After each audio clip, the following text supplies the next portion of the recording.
大家好，我係傻強。我想由一個必須先講清楚嘅前設開始。呢件事發生嘅時間點，伊朗正處於戰事與高度緊張狀態，當地出現大規模示威、衝突升級、執法收緊，同時伴隨長時間互聯網同通訊受阻，甚至有航空安全風險警示。呢個唔係一個正常穩定可以用一般旅遊經驗去理解嘅環境。正正因為咁，一個普通香港女仔喺呢個時間點選擇前往伊朗之後失去聯絡，成件事本身就唔可以用一般旅行意外去理解，而係一宗發生嘅高風險戰事背景之下嘅失聯事件。問題唔再係點解會啲唔好彩，而係點解喺呢種局勢之下，一個人可以突然變成冇消息。呢幾日網上開始流傳一單消息，有報道指一名24歲香港女子到伊朗旅遊期間失去聯絡。我講嘅唔係八卦，而係一條可以整理到嘅時間線。根據公開資料，呢名女子本身有經營社交平台，會分享自己嘅行程同所在位置。1月6號左右，佢仍然有更新，表示自己身處伊朗，並提及簽證同延長逗留嘅安排。之後，佢喺社交平台突然停止更新。同一時間，伊朗多個地區出現大規模示威同衝突，政府亦都實施或者加強互聯網同流動通訊封鎖，電話難以接通，社交平台更新變得不穩，定位、即時訊息、雲端同步都有機會同一時間失效。再之後幾日，家人同朋友冇辦法再聯絡到佢，網上開始有人留言求助，形容佢已經失聯咗好多日。隨後，香港入境事務處確認接獲家屬求助，並透過外交部駐港特派員公署以及中國駐當地使領館跟進事件，按家屬意願提供協助。喺事件引起關注期間，香港保安局亦提醒，伊朗已被列為紅色旅遊警示地區，呼籲市民如非必要避免前往，或應該重新評估行程風險。其後有媒體報道指，該名女子已喺1月17號凌晨聯絡親友報平安，表示自己身處伊朗伊斯法罕一帶，當地相對平靜，可以外出。但需要留意嘅係，相關資訊主要嚟自轉述報道，細節並未全面公開，外界仍然只能夠拼湊事件全貌。而成件事最令人不安嘅地方，唔係有一個已確認嘅壞結果，而係中間嗰段時間出現咗一個好長嘅資訊真空。佢定位，佢更新，佢即時聯絡，佢任何人可以清楚話你知佢係安全定係唔安全。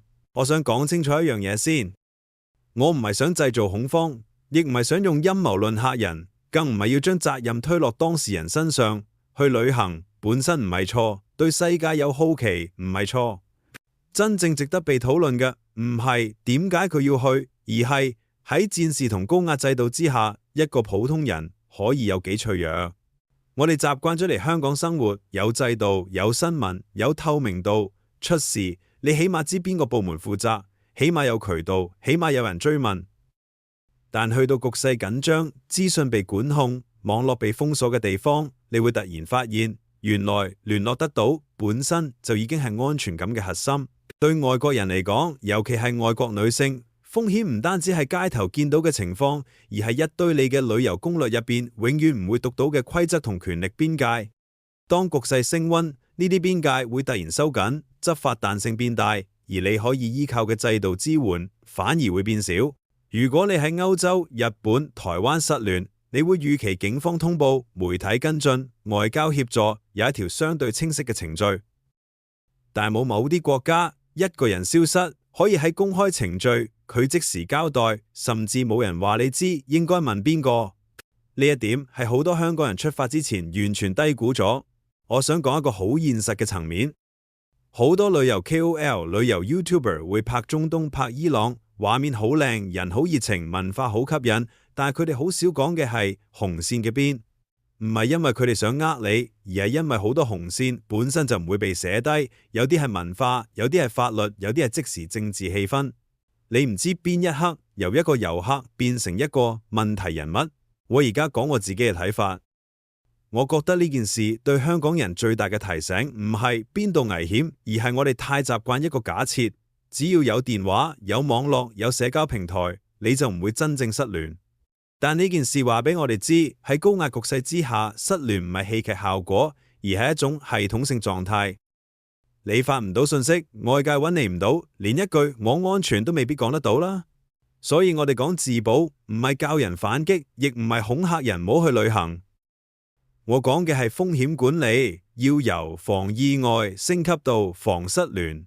出發之前，你要問自己，如果我2日咁更新，外界會唔會即刻知道我係真失聯，定只係冇網？如果出事，邊條線會首先啟動？如果連呢啲都冇咁清楚，一出事，問題唔係救援慢，而係根本唔知由邊度開始救。呢個香港女仔嘅事件之所以值得講，唔係因為咁獵奇，而係因為咁殘酷咁提醒我哋，世界唔係每一個角落都有同一套保障邏輯。講到呢度，我想再加一個角度。如果你試下將自己代入去咗屋企人嘅位置，其實件事會更加沉重。因為對屋企人嚟講，最折磨嘅唔係壞消息，而係等消息。你每日起身第一件事就係佢手機有啲未接來電，佢覺之前最後一件事都係刷新信息，睇下有啲任何更新。你明知對方嘅一個高風險、戰事緊張、資訊封閉嘅地方，但係你乜都做唔到，只可以等。嗰種無力感唔係驚一晚，而係日日累積。冇人可以清楚答你，佢而家係安全定係唔安全，係暫時冇網定係已經出事。對屋企人嚟講，呢種不確定性本身就已經係一種心理折磨。而現實入邊，屋企人其實可以做啲嘢，好有限，但唔係咁都睇得做。第一，盡快正式向香港入境事務處求助，確保個案有記錄、有跟進，並透過外交渠道轉交中國駐當地使領館處理。呢一步好重要，因為佢係唯一可以跨越制度嘅正式通道。第二，整理清楚失聯人士嘅所有基本資料，包括護照、簽證狀態、最後已知行程、住宿資料、社交平台賬號、最後聯絡時間同埋任何可能有用嘅線索，等相關部門可以更快拼湊情況。第三，控制資訊流通，唔係叫人唔出聲，而係要避免未經證實嘅消息過度擴散，因為錯誤資訊有機會影響協助進度，亦會加重屋企人本身已經好大嘅心理壓力。第四，為自己留返空間。佢等消息嘅過程入邊，屋企人好容易將自己推到極限，但長期精神繃緊，只會令判斷力下降。適當休息唔係放棄，而係為咗撐得更耐。講到最後，我想留一條問題俾你：如果有一日輪到你喺屋企人身處一個資訊可以隨時被切斷嘅地方，你會唔會發現原來最需要準備嘅唔止係行程，而係當失聯發生時，你同你屋企人可以點樣承受同應對？我想再將鏡頭拉遠少少，對屋企人嚟講，最殘酷嘅地方其實唔係新聞講咗幾多，而係新聞嚟講佢嗰段時間。你會發現生活會變成一種好奇怪嘅節奏，屋企人唔敢真係做其他嘢，因為心入邊總係覺得，萬一而家有電話嚟呢？萬一而家有更新呢？你唔會再完整嘅一覺，因為你驚錯過任何一個時差時間點。你會記住對方身處邊個時區，推算而家嗰邊係日定夜，有冇可能上網，有冇可能打電話。呢啲唔會喺新聞出現，但係會日日發生喺屋企人身上。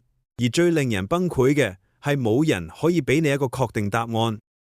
外交部門會同你講，佢哋已經轉交查詢；入境處會同你講，會繼續跟進。但呢啲回應喺情緒層面上，其實好難安撫任何人。因為你等緊嘅唔係程序，而係一句話，佢而家安全。但喺戰事同資訊封鎖底下，呢一句話往往係最難得到㗎。我想講一個好現實，但係好少人會提咗位。當一個人喺海外失聯，屋企人其實要同時承受3條壓力線。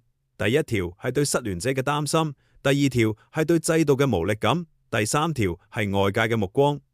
一開始可能有關心，有幫忙轉載，但時間一長，外界會慢慢散去，而屋企人係繼續留喺原地。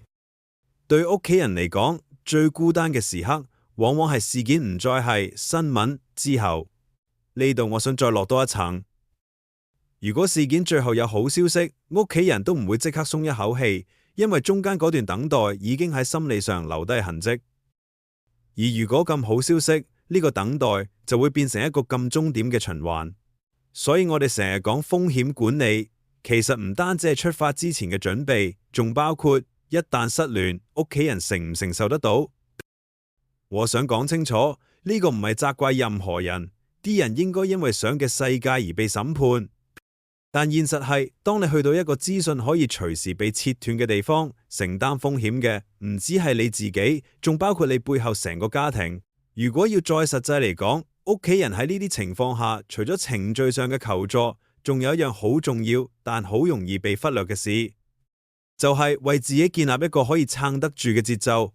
因為失聯事件好少會一日內解決。屋企人要學習嘅唔係點樣快嘅有結果，而係點樣佢嘅結果嘅情況下，仲可以維持基本生活同埋判斷力。有時候停一停手機，食一餐飯，冇幾個鐘頭，唔係逃避，而係令自己仲有力繼續等。呢啲都唔會上新聞，但係對屋企人嚟講係現實。講到呢度，我想再將條線拉返去我哋自己。如果有一日輪到你或者你身邊嘅人身處一個制度同資訊都唔由你控制嘅地方，你會唔會事前同屋企人傾清楚？一旦失聯點算？你會唔會留低清楚嘅行程、聯絡方式、文件副本？你會唔會諗過，對屋企人嚟講，最需要嘅唔係勇氣，而係準備？講到最後，我想留低呢個問題。我哋成日以為風險係發生嘅遠方，但有時真正要承受風險嘅係留喺屋企等消息嘅嗰班人。